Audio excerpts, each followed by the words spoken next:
Isang araw, babalik ako. Hindi bilang talunan, kundi bilang anino na dudurog sa mga taong Samire sa amin. Masaya at kumpleto ang buhay namin noon. May maliit kaming negosyo ng pamilya, isang bakery na kilala sa bayan. Pero lahat iyon ay naglaho nang dumating ang mga Valderrama. Sila ang pinakamayamang pamilya sa lugar. Una, inutangan nila ang negosyo ni Papa, tapos bigla na lang silang nagdemanda. Pinagkaisahan nila ang pangalan namin. Sa huli, nakulong si Papa sa kasong gawa-gawa, nasawi si Mama sa sobrang depresyon, at kami ng kapatid kong si Lira ay naiwan na wasak ang buhay. Habang umiiyak si Lira sa gilid ng kabaong ni Mama, pinanggako ko sa sarili ko, hindi matatapos dito ang lahat. Magbabayad sila. Ilang taon akong nag-aral at nagtrabaho sa malalayong lugar. Lahat ng sakit, lahat ng gutom at hirap, ginawa kong sandata. At nang bumalik ako sa bayan, hindi na ako ang dating inosenteng anak ng panadero. Ako na si Althea Ramirez, babaeng marunong magtago, magplano, at magmaang-maangan. At nagsimula ang plano ko sa pinakasimpleng paraan, ang magpanggap bilang katulong ng mga Valderrama. Sa unang araw ko sa mansyon, pinagbuksan ako ng matandang majordoma. Bata ka pa, pero mukhang matibay. Kaya mo bang tiisin ang ugali ng pamilya? Tanong niya. Ngumiti ako ng mapait. Kung kinakailangan po, titiisin ko. At doon nagsimula ang buhay ko bilang si Thea. Ang tahimik at masipag na katulong na hindi nila alam ay may lihim na galit na pilit kong tinatago. Ang bunsong anak nilang si Adrian Valderrama, agad kong napansin. Iba siya, hindi kasing yabang ng mga magulang. Pero hindi ko pa rin siya pinatawad, dahil dugo pa rin siya ng pamilyang Samire sa amin. Una kong ginawa, tinipon ko ang mga sikreto nila. Habang naglilinis ako ng opisina ng ama nilang si Don Victor, nadiskubre ko ang mga pekeng dokumento ng negosyo, mga resibong ginamit nila para ipahamak si Papa. Isang gabi, kinopya ko lahat gamit ang aking cellphone. Habang nanginginig ang kamay ko, pinanggako ko, Papa, malapit na. Hindi ko inaasahan, pero habang lumilipas ang panahon, lalo akong napapalapit kay Adrian.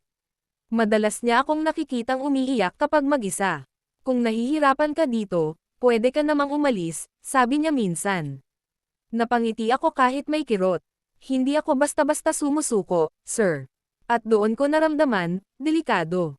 Kasi habang lumalalim ang plano ko, may isang bagay na hindi ko inaasahan, ang puso kong unti-unting naaapektuhan ng taong dapat kasama sa listahan ng mga kaaway ko. Isang gabi, nahuli ako ni Adrian na nakikialam sa opisina ng ama niya. Anong ginagawa mo rito, Thea? Malamig ang boses niya. Kinabahan ako. Kung aaminin ko, tapos na ang lahat. Pero sa mata niya, may nakita akong pagdududa, at awa. Adrian, halos bulong kong sagot, hindi ako ang iniisip mong katulong lang.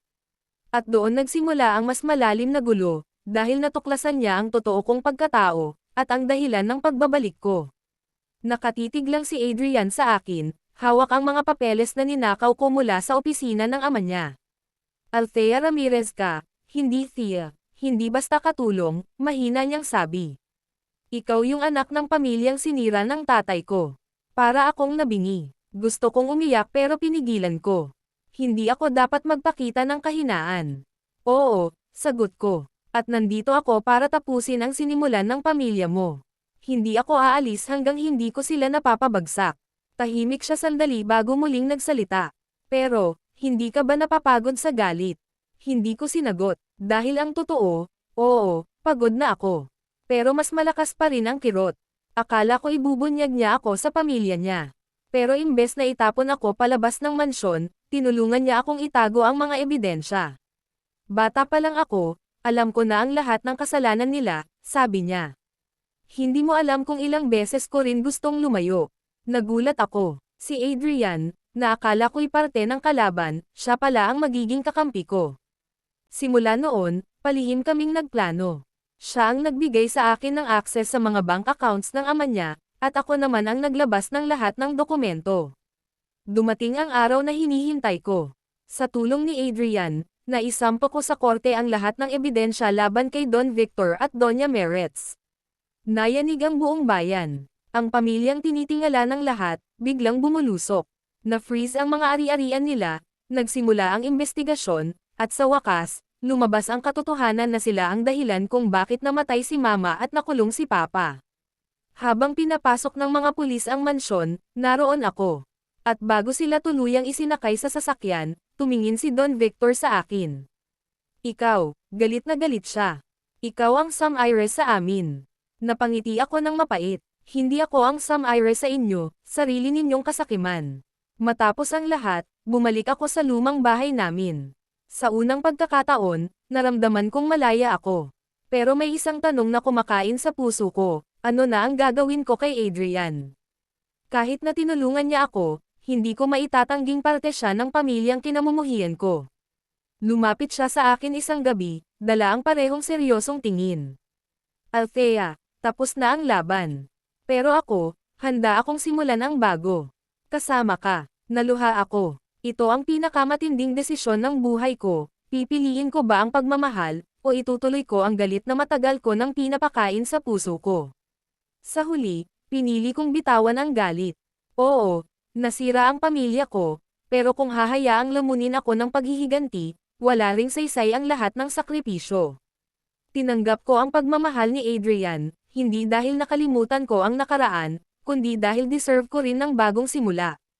At sa bawat pagyakap niya, pakiramdam ko, kahit wala na sina Mama at Papa, alam kong natupad ko ang pangako ko, ang makuha ang hustisya para sa kanila. At ngayon, ako si Althea Ramirez, hindi nakatulong, hindi na alipin ng galit, kundi babaeng natutong ipaglaban ang pamilya, at ang sariling puso. Akala ko tapos na ang lahat. Akala ko kapag nakulong na ang mga Valderrama, malaya na ako. Pero nagkamali ako, dahil minsan, ang isang pugad ng ahas, may mas malalim pang ugat kaysa iniisip mo.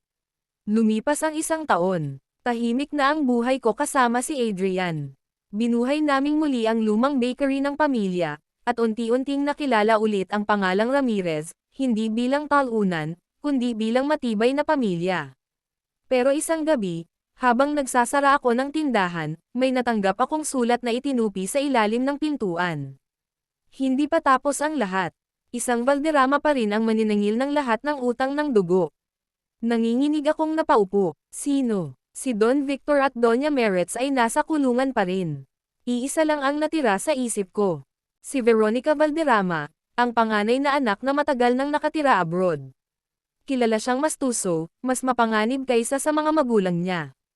Kung totoo ang sulat, siya yon, bulong ko kay Adrian. Nakita ko ang pag-aalala sa mukha niya. Kung babalik si Ate Veronica, hindi siya basta-basta titigil.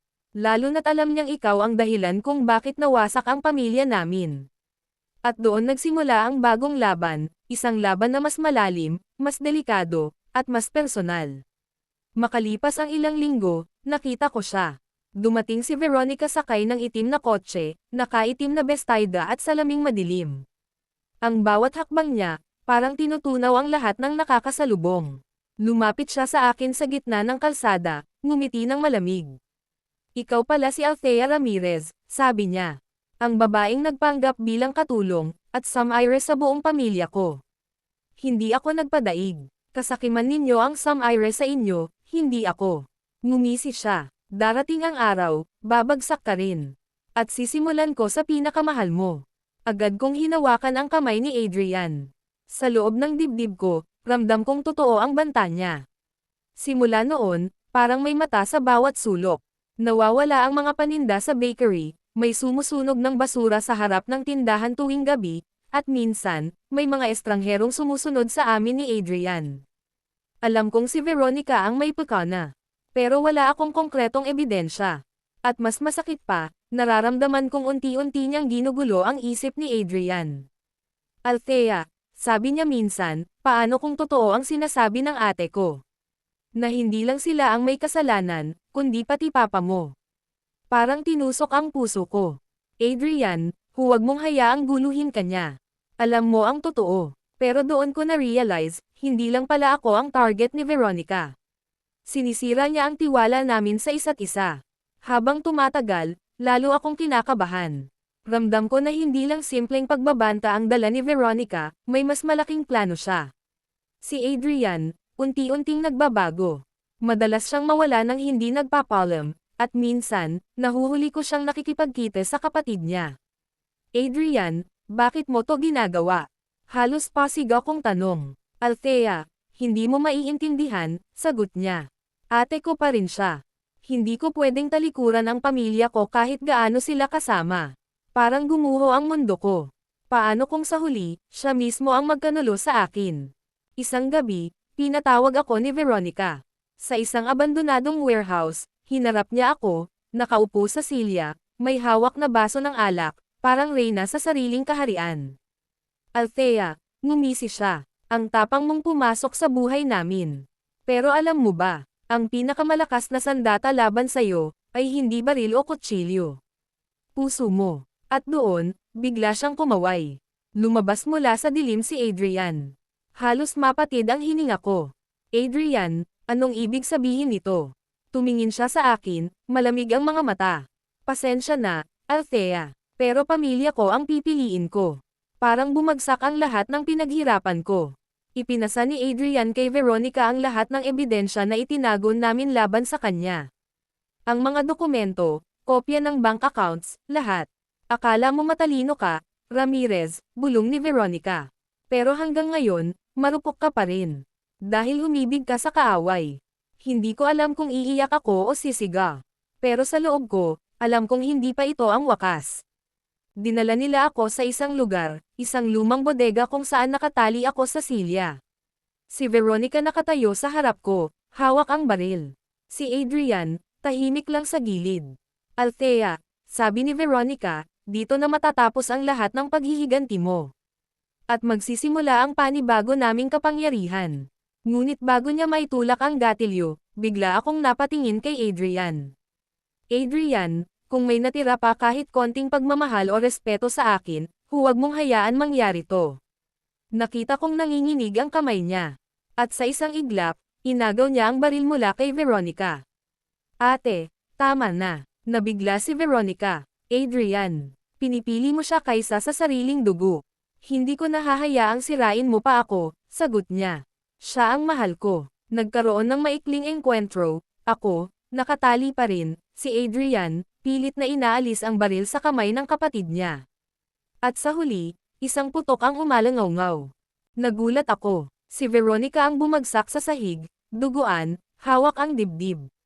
Si Adrian, nanginginig na nakatingin sa akin. Althea, pinili kita. Napaiyak ako, hindi ko alam kung dahil sa sakit o ginhawa. Sa huling sandali, nakatingin si Veronica sa amin, galit na galit pa rin. Hindi pa tapos to, may mga Valderrama pang natitira. At tuluyan siyang pumikit. Matapos ang lahat, nakalaya kami mula sa anino ng Valderrama. Pero hindi ko malilimutan, isang hakbang na lang, muntik na akong mamatay dahil sa pagtitiwala sa maling tao. Si Adrian, pinili ako sa huli. Pero sa bawat gabi, naiisip ko pa rin, kung pinili niya si Veronica noong gabing yun, wala na siguro ako ngayon. At doon ko na-realize, hindi lang paghihiganti ang laban ko. Laban ko rin ito sa sarili kong puso, kung hanggang saan ako handang magmahal ng taong minsan ay muntik na akong ipahamak.